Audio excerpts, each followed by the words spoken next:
ओला। तो जो यहाँ पे कंप्लेंट बढ़ रही है कस्टमर की, वो भी एक कहीं ना कहीं बड़ा रीजन है इनके शेयर के फॉल होने का। तीसरा मेजर रीजन जो है दोस्तों, वो है यहाँ पे कंपटीशन। आज वही ओला का शेयर जो 150 रुपए तक गया था, अगेन 70 रुपए आ चुका है। ओला एक ऐसा शेयर जो कि हर रिटेल इन्वेस्टर की पहली पसंद है। जब मार्केट में ये आया तब बड़े बड़े न्यूज चैनल, इवन हम बहुत सारे लोग इसके अगेंस्ट में थे कि ये बहुत ही ज़्यादा हाई वैल्यूएशन पे आ रहा है, लेकिन हम जैसे रिटेल इन्वेस्टर कोई सुनने को तैयार नहीं था।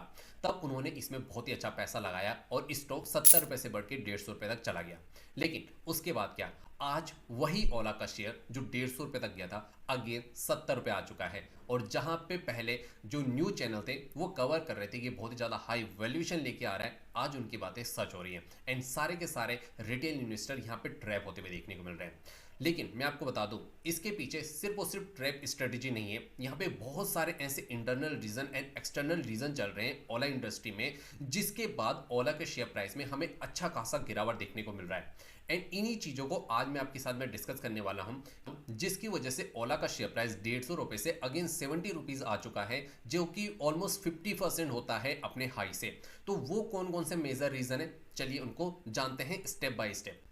पहला जो हमने सबसे इंपॉर्टेंट देखा कि जो ओला का जो शेयर प्राइस है वो अच्छा खासा करेक्ट हो चुका है अपने हाई से। अगर आप इसे चार्ट पे देखेंगे तो आपको यहाँ पे रियलाइज होगा कि जो ओला का जो शेयर प्राइस है उसमें हमें अच्छी खासी करेक्शन आते हुए देखने को मिल रही है। आप अगर ओला का यहाँ पे चार्ट देखेंगे तो आप देखोगे स्टॉक ऑलमोस्ट 50% से ज़्यादा यहाँ पे करेक्ट हो चुका है अपने हाई से। आप यहाँ पे चार्ट पे देख सकते हैं, आरएसआई भी काफ़ी ज़्यादा नेगेटिव यहाँ पे इंडिकेट करने की कोशिश कर रहा है। तो ये तो हमें इसके चार्ट पे क्लियरली देखने को मिल रहा है। लेकिन अब इसके मेजर रीज़न क्या है, अब उनको थोड़ा सा जानने की कोशिश करते हैं। अगर हम यहाँ पे सबसे पहले रीजन की बात करें, वो आता है दोस्तों इसका मार्केट शेयर। ये वही ओला है दोस्तों जो कि पिछले 6 महीने पहले ऑलमोस्ट 50,000 यूनिट की सेल कर रही थी, और आज ये वही ओला है जो ऑलमोस्ट 18,000 यूनिट पे आ चुकी है सिर्फ और सिर्फ 6 मंथ में। इसके क्या रीजन है वो आप यहाँ पे देखिए एंड थोड़ा सा एनालिसिस कीजिए कि क्या यहाँ पे चल रहा है। आप देखोगे ओला की जो सेल थी जून 2024 में, वो ऑलमोस्ट यहाँ पे 49,000 यूनिट की थी एंड इसके पास ऑलमोस्ट 49% का मार्केट कैप था, यानी ऑलमोस्ट 50% मार्केट शेयर लेके बैठी हुई थी ओला इंडस्ट्री। उसके बाद अगर आप देखोगे इनका मार्केट शेयर कंटिन्यू यहाँ पे डिक्रीज होते हुए देखने को मिल रहा है। 49% का मार्केट शेयर आज मात्र रह गया है आपका 18% का।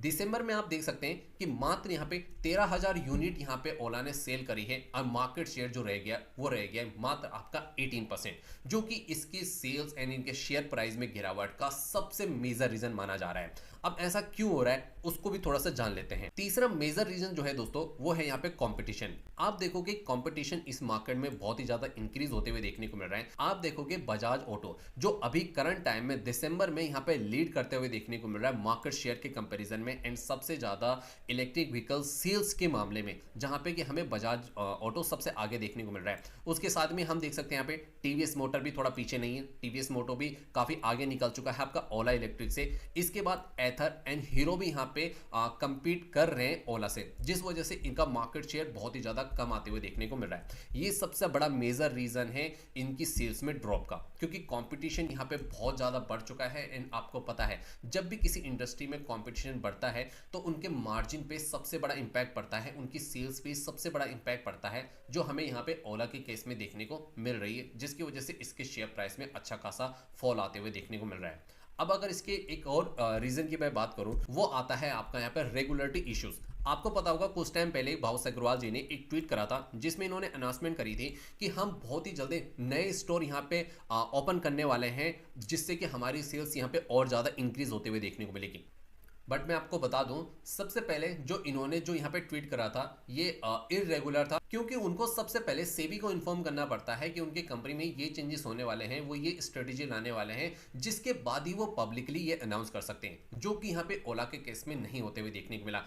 तो यहाँ पे सेबी ने एक इनके लिए वार्निंग जारी करी है कि अगर आप फ्यूचर में अगेन ऐसी कोई मिस्टेक करते हैं तो हम आपके खिलाफ एक्शन ले सकते हैं। तो यहाँ पे एक ये रीजन भी हमें आते हुए देखने को मिला, जहाँ पे कि सेबी इनके अगेंस्ट में हमें जाती हुई देखने को मिल रही है। इसके अलावा हमें यहाँ पे एक और रीजन आते हुए देखने को मिल रहा है और वो आते हुए देखने को मिल रहा है इनके मैनेजमेंट से। कुछ टाइम पहले की बात है, इनके मैनेजमेंट से दो पर्सन जो कि आते हैं इनके सीटीओ एंड इनके सीएमओ, उन्होंने यहाँ पे रिजाइन करा है दोस्तों। उन्होंने यहाँ पे रिजाइन करा है, जिसके बाद हमें यहाँ पे ओला इलेक्ट्रिक के शेयर में अच्छा खासा करेक्शन आते हुए देखने को मिला है। थोड़ा सी जो न्यूज है कुछ टाइम पहले की है, लेकिन ये भी कहीं ना कहीं एक मेजर रूल है कि अगर किसी कंपनी का कोई बड़ा मैनेजमेंट वो इस्तीफा देता है, वो रिजाइन देता है, तो ये कहीं ना कोई कुछ ना कुछ नेगेटिव साइन होता है उस कंपनी के लिए, जो हमें यहाँ पे ओला के केस में भी देखने को मिल रही है। तो ये भी एक वन ऑफ द रीजन है जिसकी वजह से हमें ओला के शेयर प्राइस में अच्छी खासी गिरावट आते हुए देखने को मिल रही है। इसके बाद अगर मैं नेक्स्ट रीजन की बात करूं तो वो आता है दोस्तों कस्टमर कंप्लेंट। अगर आपको पता होगा कि ओला की जो सर्विस है वो काफ़ी ज़्यादा कमज़ोर देखने को मिल रही है, क्योंकि जितने भी इनके कस्टमर्स हैं उनकी यहाँ पे मोर देन 10,000 प्लस की कंप्लेंट आई है कंपनी के रिगार्डिंग। कुछ सॉफ्टवेयर के रिगार्डिंग आई है, कुछ इनके सर्विस के रिगार्डिंग आई है, एंड वेरियस कंप्लेंट आई है इनकी स्कूटर्स के रिगार्डिंग, जिसके चलते यहाँ पे इनके खिलाफ एक एक्शन भी लिया गया है, जहाँ पे कि इनकी कंप्लेंट को दर्ज करा गया है गवर्नमेंट के थ्रू। एंड यहाँ पे अब आगे देखने वाली बात होगी कि यहाँ पे अगर ये कंप्लेंट ऐसे बढ़ती रहेंगी तो इनका जो मार्केट शेयर है वो जो कंटिन्यू डाउन जा रहा है वो और ज़्यादा तेजी से डाउन जा सकता है, जिसकी वजह से इसके शेयर प्राइस और इसकी सेल्स में इंपैक्ट पड़ते हुए हमें देखने को मिल रहा है। तो जो यहाँ पे कंप्लेंट बढ़ रही है कस्टमर की, वो भी एक कहीं ना कहीं बड़ा रीज़न है इनके शेयर के फॉल होने का। तो यहाँ पे ये भी एक one of the big reason हमें आते हुए देखने को मिल रहा है। अगर इसके बाद मैं नेक्स्ट रीजन की बात करूं जिसकी वजह से यहाँ पे काफ़ी बड़ी गिरावट आते हुए देखने को मिल रही है, वो आ रही है दोस्तों कंपनी का ले ऑफ। कुछ टाइम पहले यहाँ पे एक न्यूज़ निकल के आई थी जहाँ पे कहा गया था कि जो ओला है वो यहाँ पे कुछ अपने एम्प्लॉयज़ की छटनी करने वाली है, जिसके बाद यहाँ पे ये फोकस करेंगे अपनी प्रॉफिटेबिलिटी को लेके। क्योंकि आपको पता है अगर इनके जितने भी एम्प्लॉय हैं अगर वो ज़्यादा एम्प्लॉय रहेंगे तो ऑब्वियस बात है उनके एक्सपेंसेस ज़्यादा होंगे। तो ये अपनी प्रॉफिटेबिलिटी बढ़ाने के लिए अपने एम्प्लॉय के साथ में यहाँ पे कुछ चेंजेस करने के बारे में सोच रहे थे, जिसके बाद से यहाँ पे एक नेगेटिव इम्पैक्ट भी हमें देखने को मिल रहा है। तो ये भी कहीं ना कहीं इनके शेयर में फॉल का एक मेजर रीजन आते हुए देखने को मिल रहा है। इसके बाद अगर मैं नेक्स्ट रीजन की बात करूं तो वो आते हैं दोस्तों इनके फंडामेंटल एंड इसके वैल्यूएशन कंसर्न। अगर आप ओला इलेक्ट्रिक्स के फंडामेंटल्स को देखेंगे तो आपको यहाँ पे एक सबसे बड़ी चीज़ देखने को मिलेगी, इंटरेस्ट कवरेज रेशो, जो हमें -7.56 का देखने को मिल रहा है दोस्तों। एंड इसके अलावा अगर आप डेट देखेंगे तो डेट कंपनी के पास ऑलमोस्ट मोर देन 3,000 करोड़ का है। यहाँ पे मुझे सबसे बड़ा कंसर्न ये लगता है कि कंपनी के पास डेट ज़्यादा है एंड कंपनी के पास में डेट को रीपे करने के लिए एडिशनल अमाउंट नहीं है। अगर इनका सेल्स और इनका रेवेन्यू, इनकी प्रॉफिट ग्रोथ अगर कहीं से भी डिक्रीज होती है तो इसकी डेट की वजह से कंपनी में एक इम्पैक्ट हमें देखने को मिल सकता है, जो मुझे इसके फंडामेंटली एंड इनके वैल्यूएशन के अकॉर्डिंग थोड़ा सा ज़्यादा देखने को मिलता है। तो ये इनके फंडामेंटल में एक सबसे बड़ी कमी मुझे देखने को मिलती है कि कंपनी का डेट इक्विटी रेशियो ज़्यादा है, कंपनी के पास इतना पेमेंट नहीं है कि वो इसे इजीली यहाँ पे रीपे कर सकते हैं, जो मुझे एक मेजर कंसर्न यहाँ पे देखने को मिलता है। तो ये चीज़ आपको ध्यान में रखनी जरूरी है कि कंपनी के पास यहाँ पे डेट के रिगार्डिंग इशू आ सकते हैं फ्यूचर में, अगर इनकी सेल्स, इनकी प्रॉफिट में कोई इम्पैक्ट पड़ता है तो। यहीं पे अगर मैं कंपनी के स्वॉट एनालिसिस की बात करूं तो आपको यहां पे देखने को मिला दोस्तों, इनकी जो स्ट्रेंथ है वो हमें देखने को मिली है मार्केट परचेंस ऑफ इंडिया। इंडिया में काफ़ी अच्छी इनकी मार्केट परचेंस हमें देखने को मिली। हमने देखा स्टार्टिंग में ऑलमोस्ट 50% का भी मार्केट शेयर कंपनी रखती थी। एंड दूसरी चीज़, इनका R&D पे काफ़ी ज़्यादा एक्सपेंस होता है, जिससे कि ये मार्केट में अपने प्रोडक्ट को जल्दी लॉन्च कर पाते हैं एंड मार्केट को कैप्चर कर पाते हैं। ये इनकी सबसे बड़ी स्ट्रेंथ हमें देखने को मिल रही है। लेकिन इसके अलावा अगर आप इनकी वीकनेस देखोगे तो इनकी वीकनेस हमें यही देखने को मिल रही है कि इनका मार्केट शेयर कंटिन्यू डाउन जाते हुए देखने को मिल रहा है, जो कि सबसे बड़ा इनका वीकनेस है। एंड दूसरी चीज़ है दोस्तों ग्लोबल परचेस। अगर आप ओला को देखोगे तो ज़्यादा से ज़्यादा इनकी जो सेल्स है वो कंप्लीटली आपको इंडिया से आते हुए देखने को मिलेगी, यानी इंडिया से बाहर ग्लोबली इनकी इतनी परचेंस हमें देखने को नहीं मिलती है, जो कि एक मेजर रीज़न है। बिकॉज इंडिया में कंपटीशन बढ़ रहा है तो इनके पास लिमिटेड सोर्स हो जाएंगे अपनी सेल्स के रिगार्डिंग। तो यहाँ पे ये इनकी सबसे बड़ी वीकनेस हमें देखने को मिल रही है। इसके अलावा अगर आप अपॉर्चुनिटी देखोगे तो अपॉर्चुनिटी इंडिया में काफ़ी ज़्यादा है। जैसे कि आप देखोगे EV मार्केट काफ़ी ज़्यादा ग्रो कर रहा है, इंडियन गवर्नमेंट भी काफ़ी ज़्यादा फोर्स कर रही है ईवी की तरफ शिफ्ट होने में। एंड दूसरी चीज, इनके पास डाइवर्सिफिकेशन के लिए भी यहाँ पे सोर्सेज हैं, जैसे कि ये अभी स्कूटर बना रहे हैं, उसके साथ साथ में ये कार्स में भी शिफ्ट हो सकते हैं, जिनकी डिमांड काफ़ी ज़्यादा हमें आते हुए देखने को मिल रही है एट प्रेजेंट टाइम।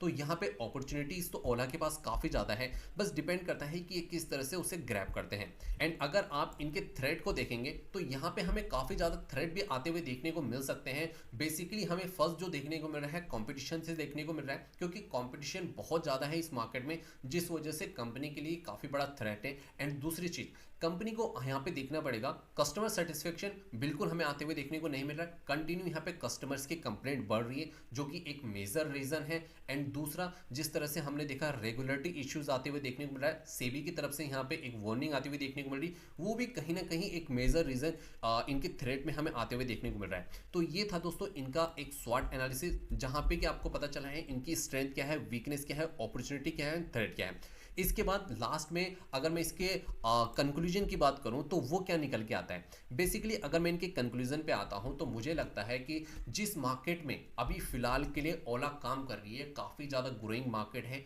इनके पास अपॉर्चुनिटी भरपूर है, काफ़ी दूर तक ही जा सकते हैं। लेकिन दो तीन चीज़ें हैं जो अगर ये सुधार करते हैं तो इन्हें काफ़ी ज़्यादा हेल्प मिल सकती है।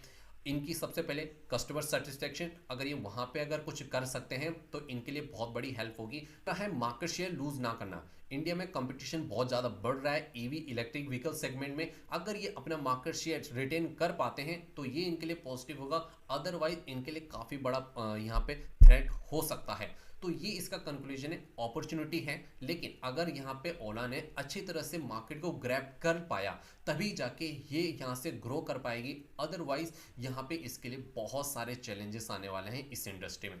सो आई होप आपको दोस्तों एक कंप्लीट स्टडी आपको पसंद आई होगी ओला इलेक्ट्रिक के रिगार्डिंग, एंड आपको समझ में आया होगा क्या वो मेजर रीज़न है जिस वजह से ओला के शेयर प्राइस में हमें अच्छा खासा फॉल आते हुए देखने को मिल रहा है। आई होप आपको वीडियो पसंद आई हो।